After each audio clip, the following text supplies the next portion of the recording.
Global Affairs Unfiltered. I do not have control of the recorder at K-Talk. It's not appearing on the screen anywhere.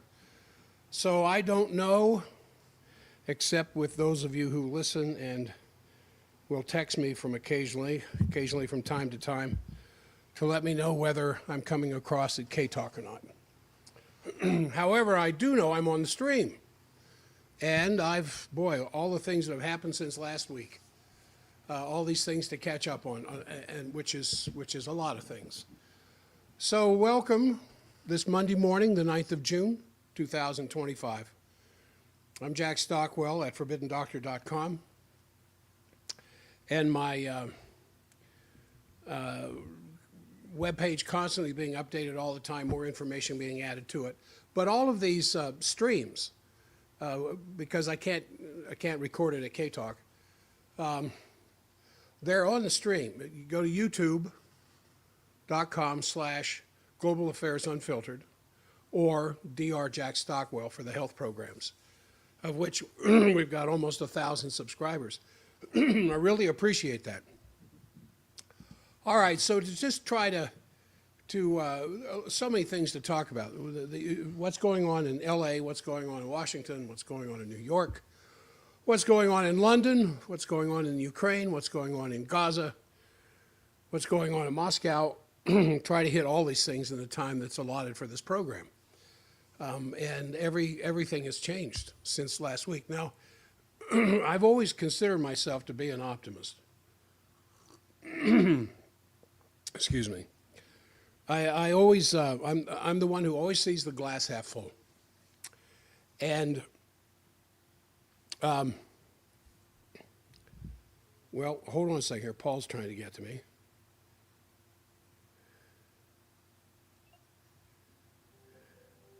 Yes. Yeah, butts down, the transmitter down. I don't know what those guys do on Sunday night. The butt computer is off the air, so I'm trying to bring it up on a different computer. Okay, so I'm not broadcasting at K-Talk. Okay, yeah, you're sure not. All right. Well, I'm going to go on with my program on the stream. Okay, I'll let you know. And then let me know if we're up and running. Thanks. Well, I have disconnected from the phone because you're here. Oh no, I'm still connected to K-Talk. So when I see your text come up, then I'll just I'll announce K-Talk. Okay, bye-bye. So apparently I am broadcasting at K-Talk. It's just everything at K-Talk shut down. So maybe K-Talk will be a part of the program, maybe not. But those of you who are on the stream, as the number continues to increase, I appreciate your being here.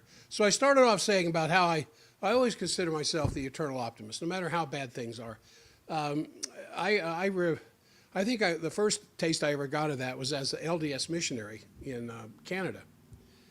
And I had the reputation that the president of the mission could send anybody with me that was having trouble getting along with anybody else. He could send them to me. And within a couple of weeks, we'd be friends, and whatever was agitating them would settle down. And because I learned patience and a calm resistance and patience can turn the tide of a lot of anxiety. And so I tip my hat to Vladimir Putin, for I think he's somewhat of the same bent, and I'll get to that. But I've always believed that no matter how bad things are, even individually, as I'm expressing about myself, mankind, humanity, can come up with solutions that are based on reason. And I mean, that doesn't prevent me from being extremely concerned about the short term. And it's true that it takes two to tango. It takes two to start a war. But I learned of a German proverb that goes like this: the best person cannot live in peace if the evil neighbor doesn't like it. So no matter how much peace you have in your life, no matter how peaceful you want to be, if the evil is manifested around you in somebody, they're not going to like it. They're not going to like it for one moment. And as a result, there will always be the opportunity for warfare to take place.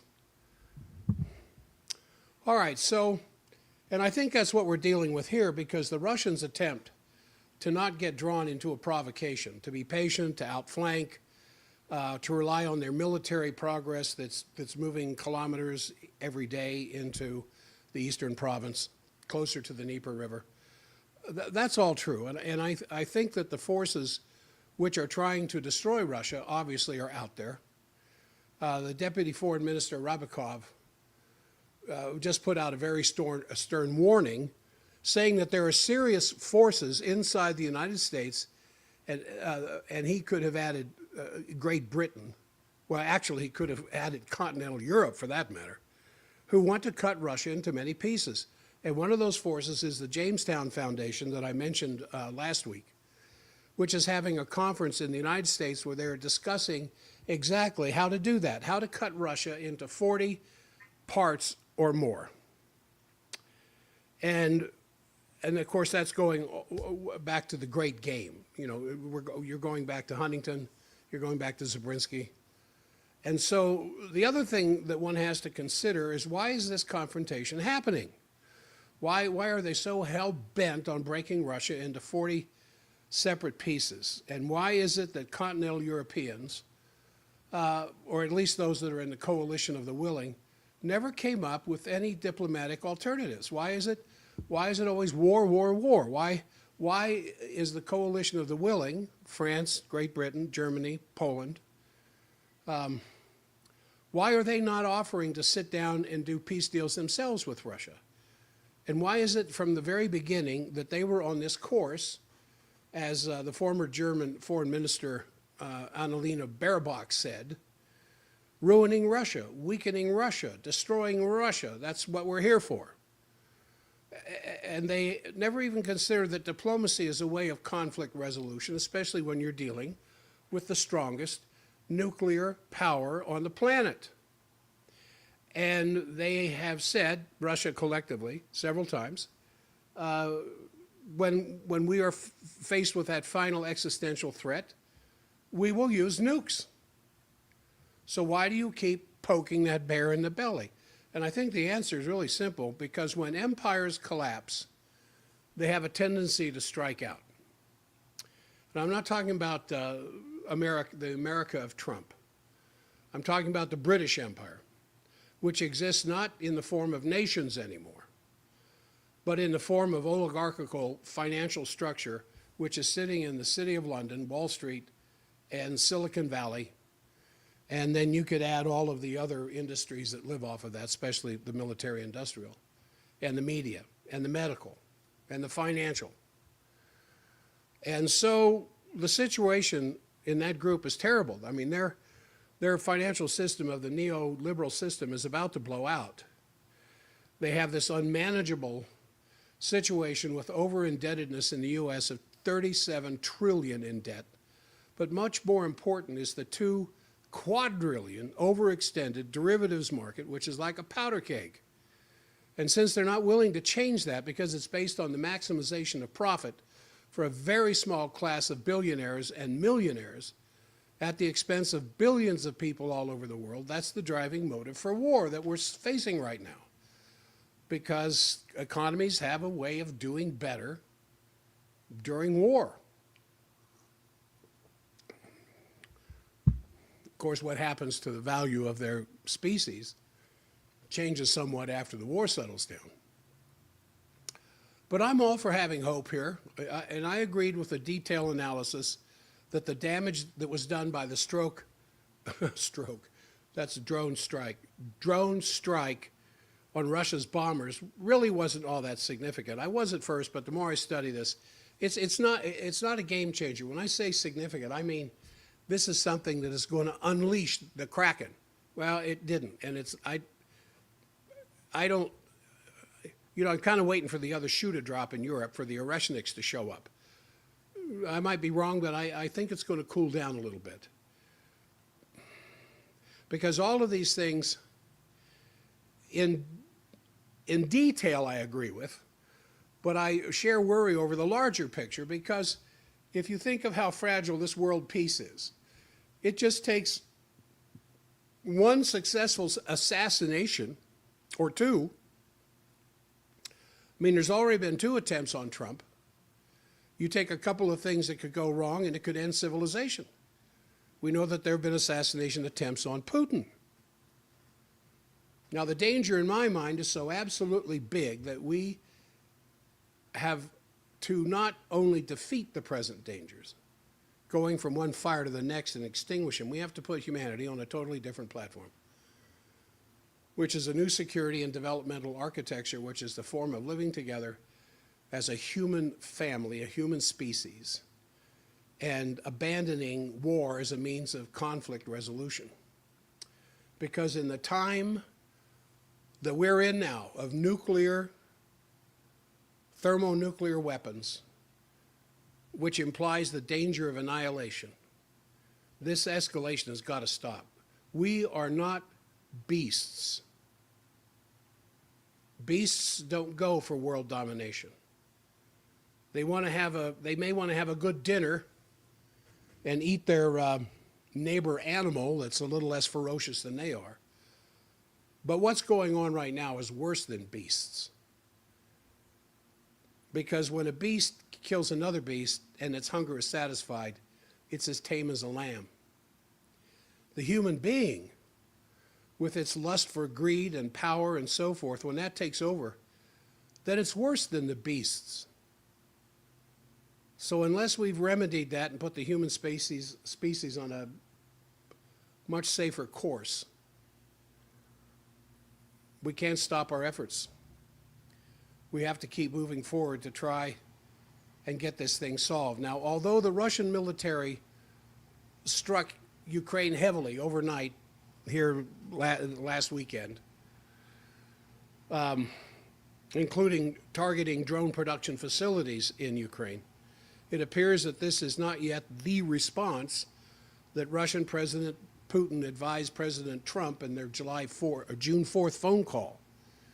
Though, even though I said it might be calming down, it's don't mistake the patience of the Russians for a benign attitude that suddenly showed up.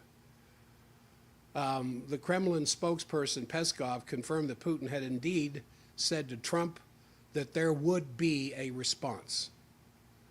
Trump tried to make it a little more pastoral, but Peskov said he wouldn't go any further when he was asked, well, what is the nature of that response? So the U.S. Embassy in Kyiv issued a security alert last Wednesday, right after the Trump-Putin call, warning of a continued risk of significant air attacks, and that the U.S. State Department had advised Americans currently living in the Ukraine to identify shelter locations in advance, have reserves of water, food, and medication. So what does that tell you?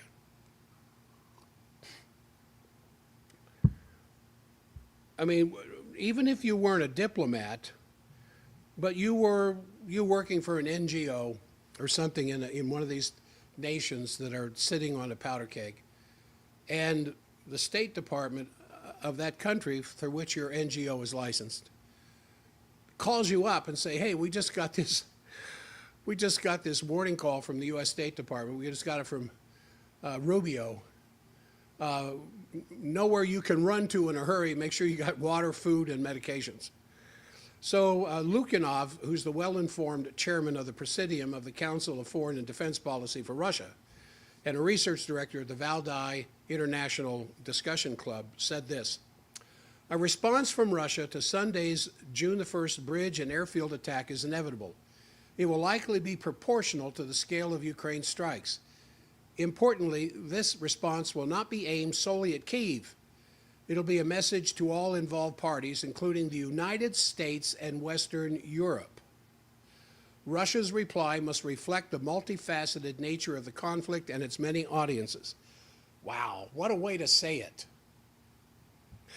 See, Lavrov comes out and says, you don't think we know where Washington, D.C. is? And Lukyanov here, who's a little bit more careful in his verbiage, must reflect the multifaceted nature of this conflict and its many audiences. Well, obviously he's talking about stuff outside of the Ukraine. So the Guardian in London fretted over Russia's possible response, noting that some in Russia are demanding a nuclear strike on Kyiv. And this is why I say it's always good to be praying in your daily prayers that Putin's patience continues, because he is being jabbed from behind by certain people in Russia that have absolutely had it and are not going to take it anymore. So it's more likely that the Oreshniks hypersonic ballistic missile system would be used for the attack instead of nukes. Now, Andrei Keelan, Russia's ambassador to Britain, laid responsibility for the June 1st Ukrainian drone attack on Russian strategic airfields directly on London.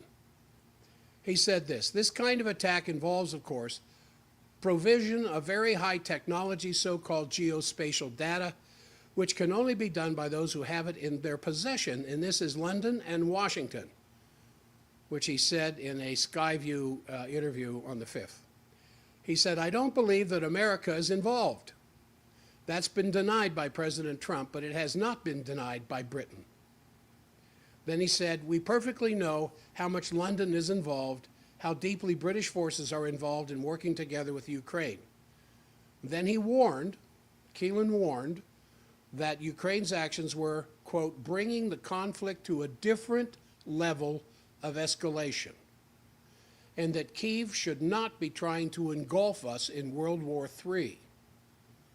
So sometimes when you're listening to the Russians, you definitely want to read between the lines, but you want to hear what they're not saying with what they are saying. So he went on to say, and this is quoted in RT, that these actions on June 1, drone strikes on Russia's strategic potential, takes this conflict to a new, more dangerous level of escalation. And therefore, it is better to avoid them, to better understand and remember what exactly we're doing. We are now dealing with limited conflict, which of course has an impact on the security of all of Europe. However, it must remain limited without developing into something bigger. We should not allow escalation. We should not provoke developments along the path leading to World War III. This is the worst of all possible scenarios, end quote. So one British minister that was queried by Sky News still did not deny British involvement in the strikes. And asked if the United Kingdom had provided Ukraine with this technology, Steve Reed, the Environment Secretary, said, I'm not going to speculate on something when I don't know what the facts were. We as a government, cross-party actually, are standing foursquare alongside Ukraine as they fight, trying to defend themselves against a brutal, unprovoked, and illegal attack and invasion. So challenged from this news person if this escalation could risk Britain getting sucked into the conflict with Russia more directly, the cabinet minister said, I do know that the people of this country and the government of this country want to stand alongside Ukraine. We need peace to happen in that region. We can't allow Russia to get away with invading any more countries. So the same old crap, the same old BS. So Russian Foreign Minister spokeswoman Maria Zakharova warned the friendly countries against flirting with the British. You know, I always used to equate in my mind these strategic developments and one side's response to the other, like a chess game. And Brzezinski, the grand chessboard, that kind of an idea. And you know chess. You got the little pawns that can move one or, their initial movement could be one or two, but thereafter it's just one square. And then you got these bishops that slide all over the place and horses that have different moves and rooks that are even more powerful and the queen that can do anything. and the king that can only move one piece at a time. I look at these events now as a kind of a subset of a chess game of even more minor movements. So when Zakharova comes out and says, warning the friendly countries, now what does she mean by friendly countries? Those who aren't taking up arms against Russia, I suppose. And she warns them about flirting with the British. See, now that's not like a big chess move. That's like you starting to put your, once you touch a chess piece, you got to move it. No matter where it can go, you have to move it or lose it. So sometimes, and I've watched YouTube, because I love chess. I'm not any good at it, but I love the concept of chess. My dad tried teaching me chess, heavens, before I was even 12 years old. He had a great chessboard and chess pieces, red and black, not black and white, red and black. And so when I hear these kind of comments, I think of someone, as I've seen on YouTube videos of chess matches, people reaching for a piece and then not touching it but pulling their hand back as kind of a dodge, a distraction to their opponent.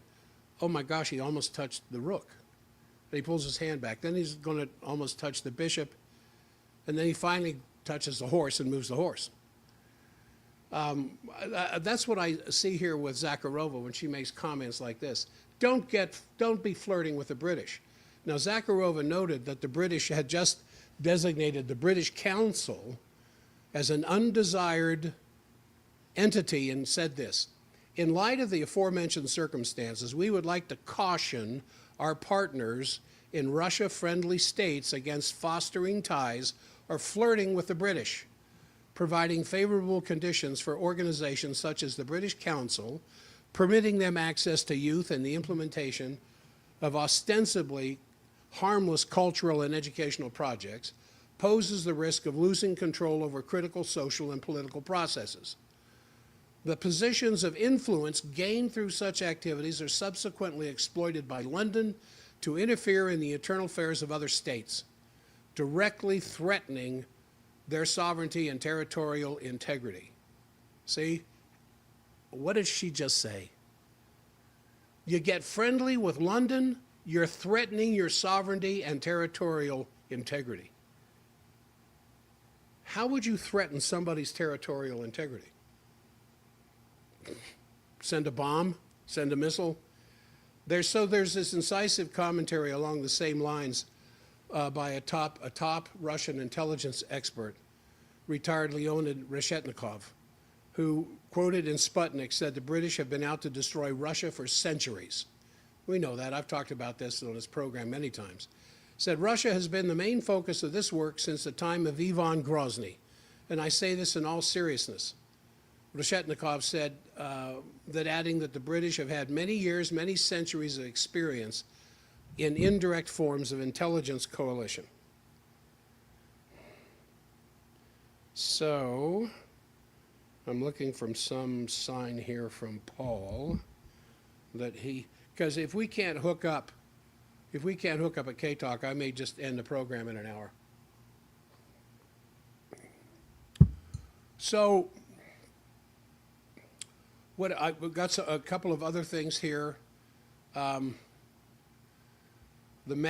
assassination threats, I'm going to skip over that. The assassination threats against Trump and Putin. I've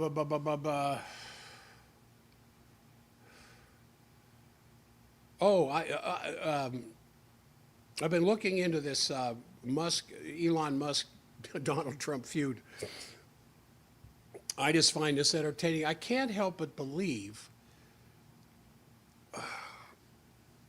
when you saw pictures from the Oval Office and Elon Musk is standing off to President Trump's right side, even to the point of having his son there, and he's standing up there kind of rocking back and forth as he does when he talks, and Trump is sitting there rather quiet at his desk.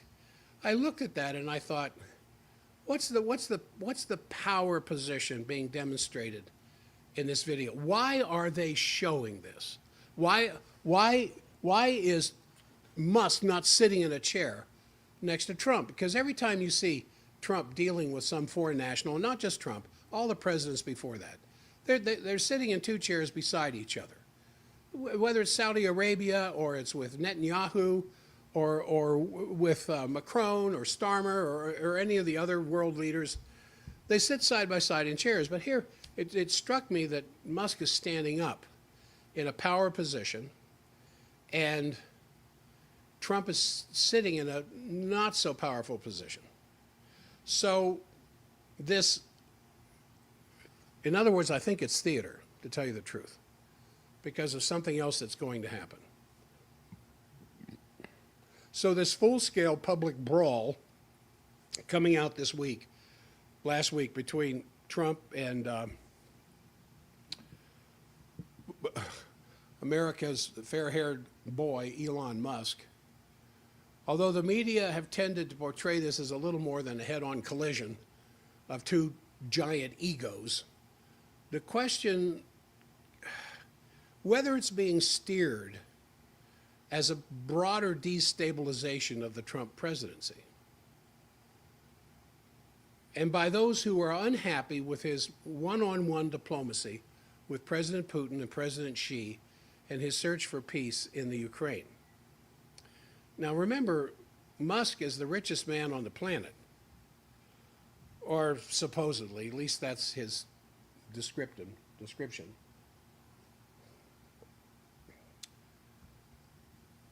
What is going on is never what you see on the surface. Now, Musk attacked Trump's beloved big, beautiful bill as a disgusting abomination, he called it, charging that it would increase the budget deficit and drive the U.S. further into debt.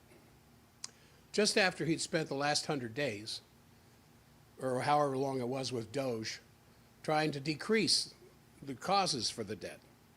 So Trump retaliated when Musk attacks Trump by just saying that Musk just went crazy. And he cited a New York Times article on Musk's reported daily use of ketamine, although Musk clarified he took it only every other week for depression. And I think I've talked about ketamine in the past on my health show. It's abused for its ability to produce dissociative sensations and hallucinations. But on lower levels, it has been shown to be very effective in helping to eliminate depression. But you take too much of it, then there's going to be some hallucinatory effects. So Trump further attacked Musk by saying that the government could save money by canceling millions of deals with Musk's companies. See, you hit somebody in the wallet, you get their attention. So Musk responded that he would decommission the Dragon spaceship, which is the primary means of getting astronauts to the International Space Station, but then he retracted that threat. Then the Tesla stock tanked, and Trump put his red Tesla up for sale. Then that's just the warm-up. Then things kind of turned rather nasty because Trump said that the reason the Epstein files have not been released is because of Trump's role with Epstein, which is well known from joint parties together, and that would be prominent.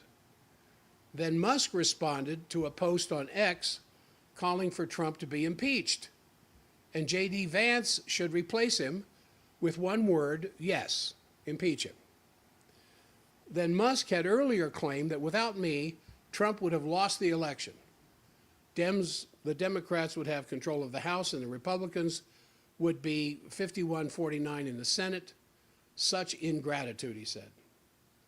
Then Musk launched a poll asking his 220 million followers, is it time to create a new political party in America that actually represents the 80% in the middle?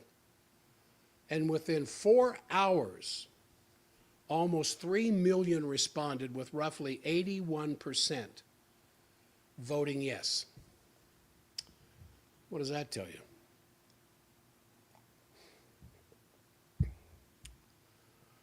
So Scott Ritter, and I'm going to save that for later. His Citizen Summit, coming up on, what is it, the 18th, I think, June 18th. Ritter is sponsored in Kingston, New York, and in St. Petersburg in Russia, getting the Americans and the Russians to come together, trying to establish peace. It goes back to the old 1985 Leningrad-Seattle Citizen Summit that was led by two legendary journalists.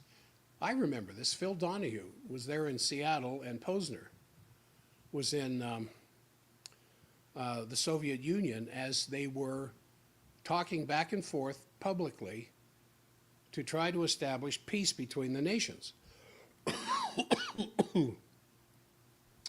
So the moderators of these two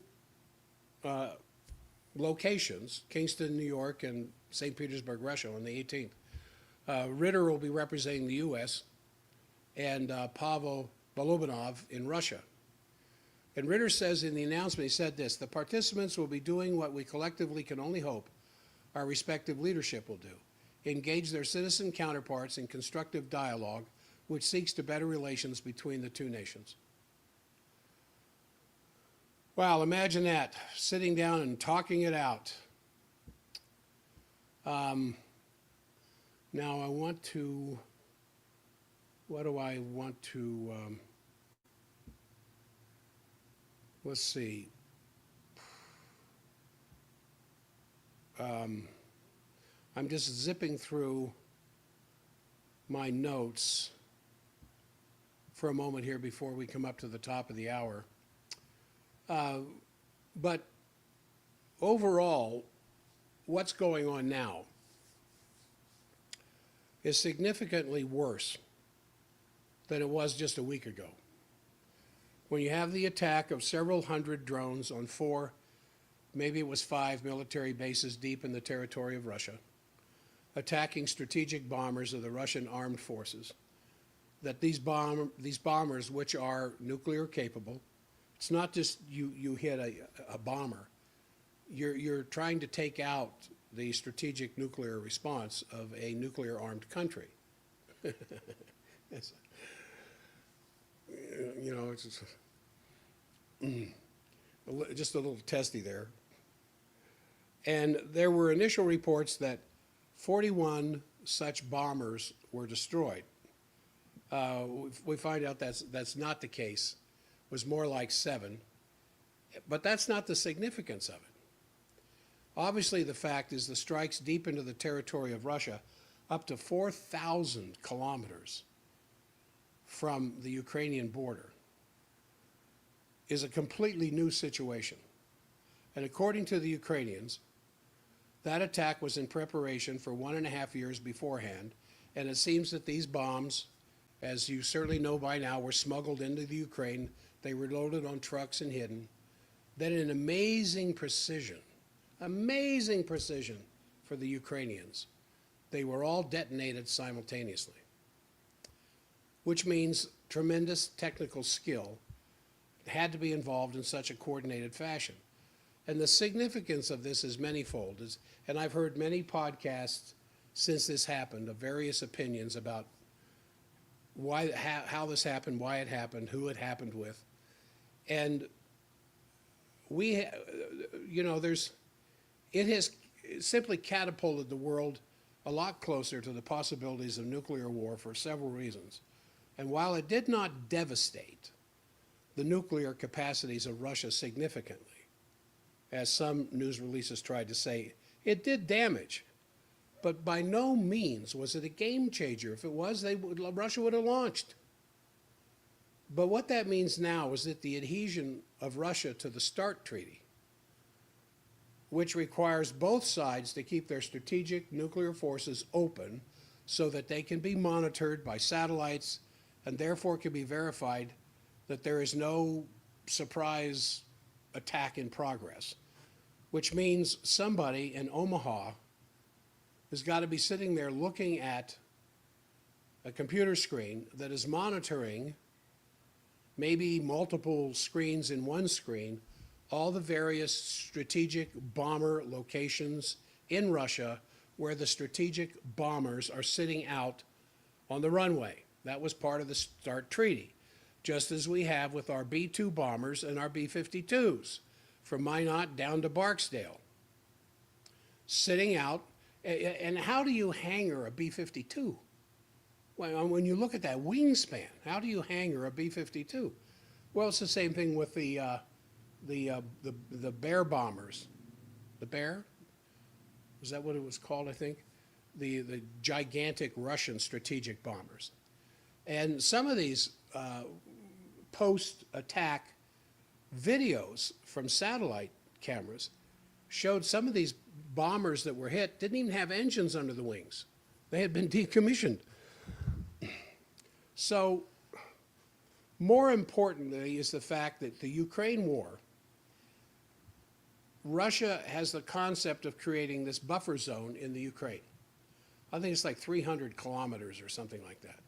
And so with this attack, the concept of a buffer zone's out the window, because what good does it do to create a buffer zone in some territory in Ukraine when the enemy has, through subterfuge, been able to drive semi-truck and trailer into your country, deep into your country, and then launch missiles simultaneously from several different positions against nuclear targets?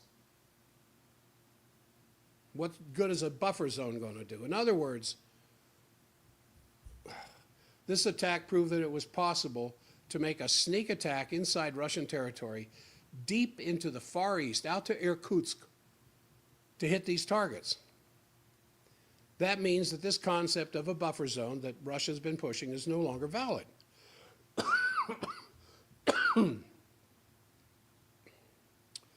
there's an article in the Washington Post, which I can only advise everyone who's listening should read. And it's a scenario that now this is just the beginning of the war. This just came out the other day. It's an op-ed in the Washington Post. This wasn't just a strategic attack against strategic targets inside Russia. Is that the war is on. And because Trump has said, what we weren't behind it, which creates another problem. How could this happen and Trump not know about it? But I think Putin believes that the United States wasn't behind this. So that leaves one other country. Can you guess who? Oh, excuse me. Just a bit dry. Of course, the Brits. And it's like the UK now has declared war on Russia. And this is the beginning of what's going to become a very dirty, ugly war, because that kind of targeting allies, targeting side topics, is going to be expanded. Russia isn't just going to sit there and send a few Oreshniks into Kyiv or some of the other major cities. He isn't just going to continue the movement of his army that moves forward every day till they've taken everything up to the Dnieper and securing Odessa, Kharkiv, everything in the north, all the way down to the south, including Odessa. And what you're going to be seeing is the destabilization in all these neighboring countries, because there are arguments going on in the parliaments of these various countries of the European Union who are not in agreement with this anti-Russian attitude. Many of them, like the AfD in Germany, wants to be friends with Russia and trade with Russia and reestablish the Nord Stream pipeline and get back into business. So you're going to see these destabilizations in various countries, assassinations, like they tried with Fico, like they tried with Orlov. And in any case, it's going to mean a widening of this war in all kinds of means, and just a lot of dirty stuff going on with more assassinations, as I said, that have already happened in the past, or at least assassination attempts, which puts the whole situation in a very dire moment right now. because of the Istanbul talks between Russia and Ukraine, where this operation was obviously aimed to derail, that didn't succeed. And so the two teams meet, they exchange memoranda, but this memoranda also made clear that there's an option right now for a peaceful reconciliation. But the Russian position says that Ukraine, as they have said from the very beginning, will not be in NATO. And Ukraine will have no offensive weapons. And Ukraine will remain neutral. And the Ukrainians are not willing to make any major compromises on territory. So what all this means, according to a lot of the analysts from around the planet, actually, is that everybody praises the enormous patience of Putin, that he has not yet immediately reacted with a massive retaliation. But it will, in all likelihood, mean that the Russians are going to pursue with the utmost harshness a military ending of this war, meaning that they're going to try to defeat Russia or Ukraine in the short term by escalating the military means dramatically.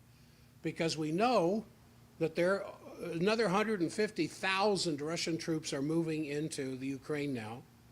There's a total of 750,000 that are available. And so the ground forces have been moving kilometer by kilometer further west in the Ukraine, past the 4 oblasts. They haven't secured all of the major oblasts yet, but they've almost got it within another month. And as they continue to move forward, they're going to move forward even faster now. I think until they come up to Kyiv.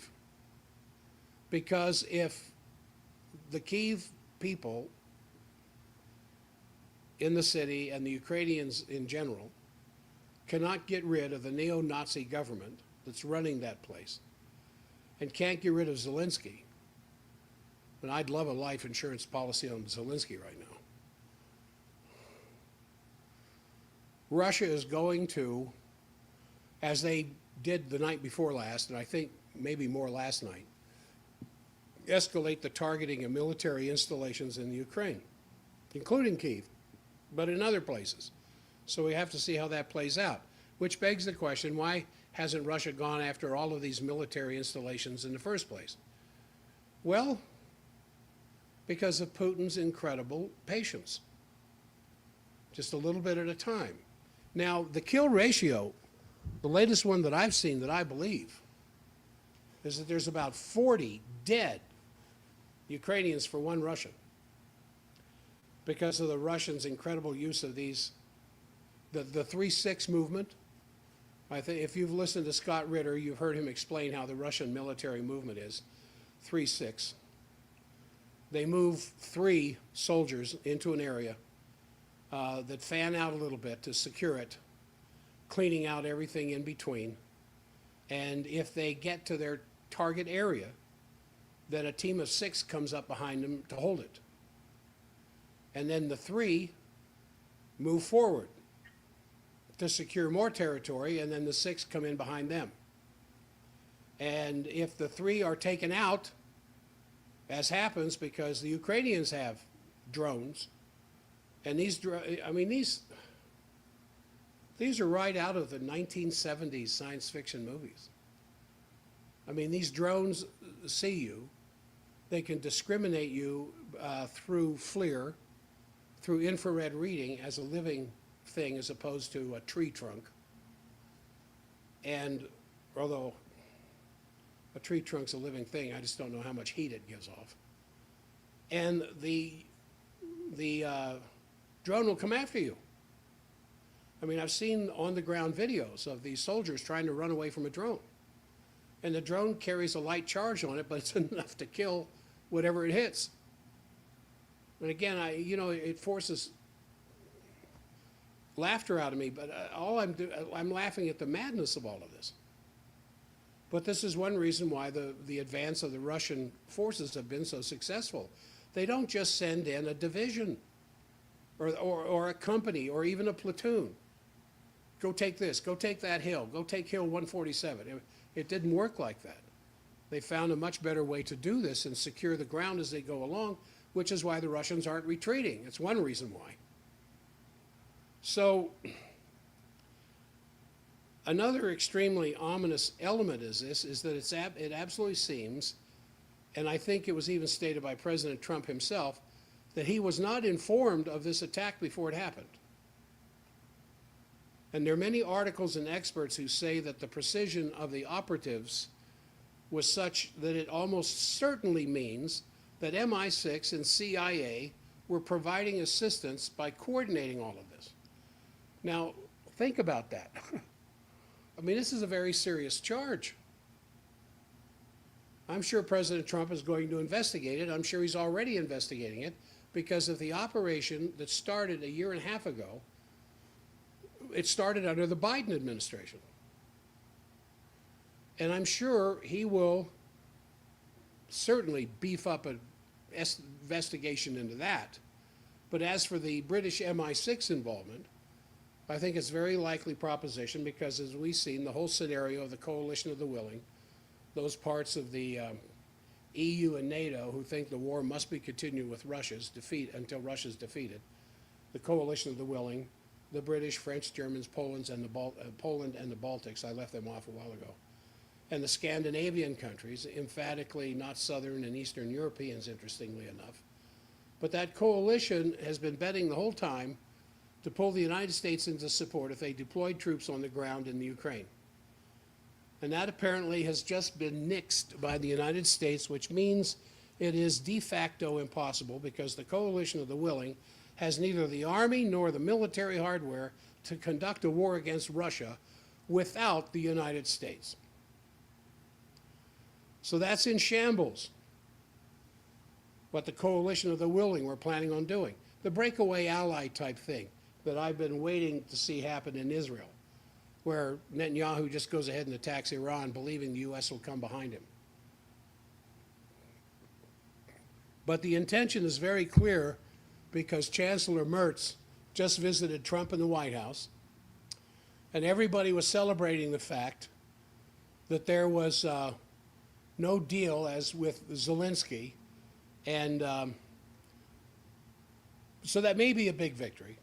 I don't know, it may be a tiny one, but it's very clear that Merz is applauding himself afterwards, saying that he's now sure that he has a good rapport with President Trump and that there will be cooperation with the United States. So the attempt to pull Trump back into the intention of the coalition of the willing is clearly there. If it will succeed, kind of doubtful, because I think Trump has got thoughts of his own about what's happened to him in the past.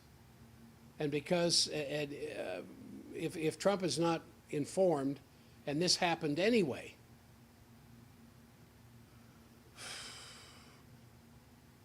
and the British media didn't lose a minute to immediately say, this is a loss of authority of Trump. Trump is not in control, according to the British media, and obviously reminds you very much of the British operation against the first term of Trump. Then the British ambassador to Washington, Sir Kim Darroch, had put out this famous interview in which he said his job while in Washington was flood the zone by talking to as many people as possible in the environment that Trump, so that everybody Trump would talk to would give the same narrative back to him.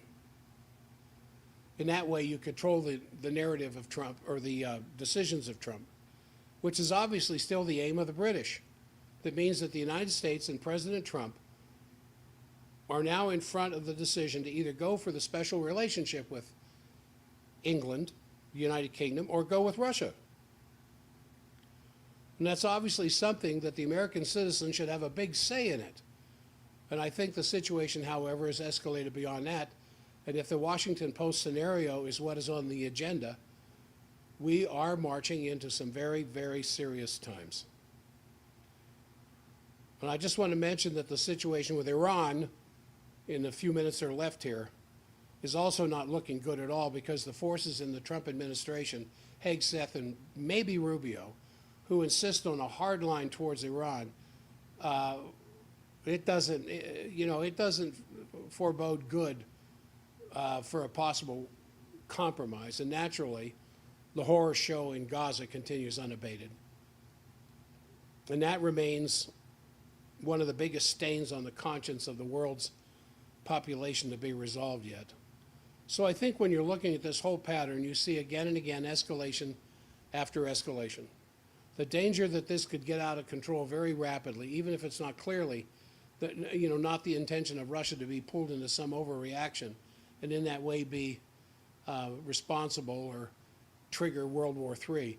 Nevertheless, there is a limit to where the tolerance can be. Because if you now carry this war globally, then who knows what's going to happen. I mean, that makes all the more important what I can do, what you can do to stop this war from being carried on globally. Which the best thing I think you can do is constant emails to your representatives in Washington. And maybe tune in to this Peace Coalition thing on June 18th. I'll try to get some information between now and then as to how you can do that. So, I haven't heard from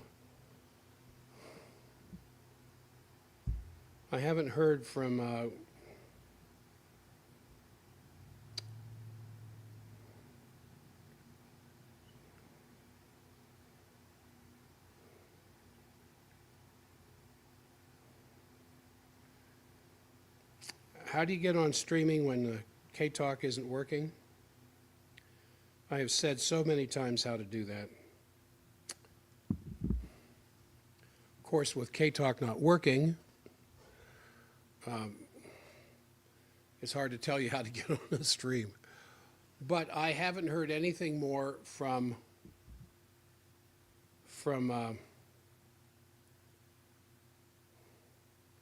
Paul.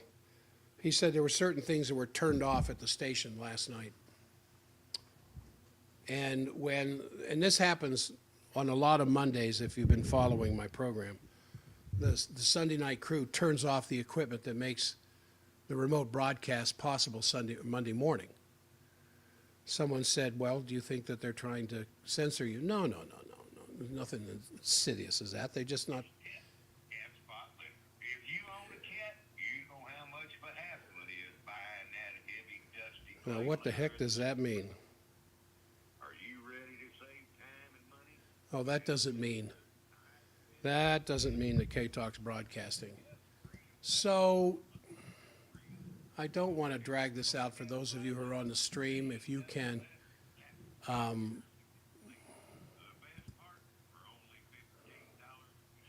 if you can be patient for just a second, I want to see if I can. There now, it looks like it might be recording.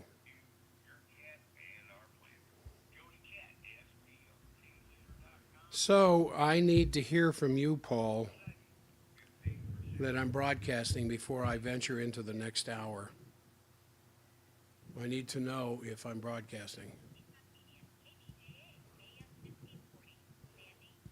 Or those of you who have followed me, who have my phone number, you can text me and let me know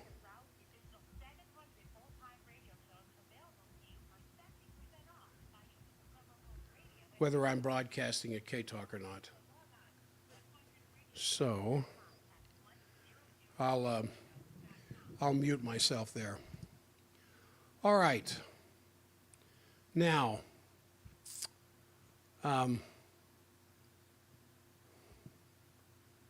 let me see if, all right. The news is still playing. Those of you who are on the stream, thank you. I turned the radio on. You are not broadcasting. All right, thank you. Yeah, it looks like a real mess for the recording as well. So I think I've got several other things I want to talk about, and with the stream, I want to break the stream down into smaller 20, 25-minute sections. So where I would take this last hour, I would pre-record it an hour ahead of time and break it into 3 20-minute, 25-minute sections.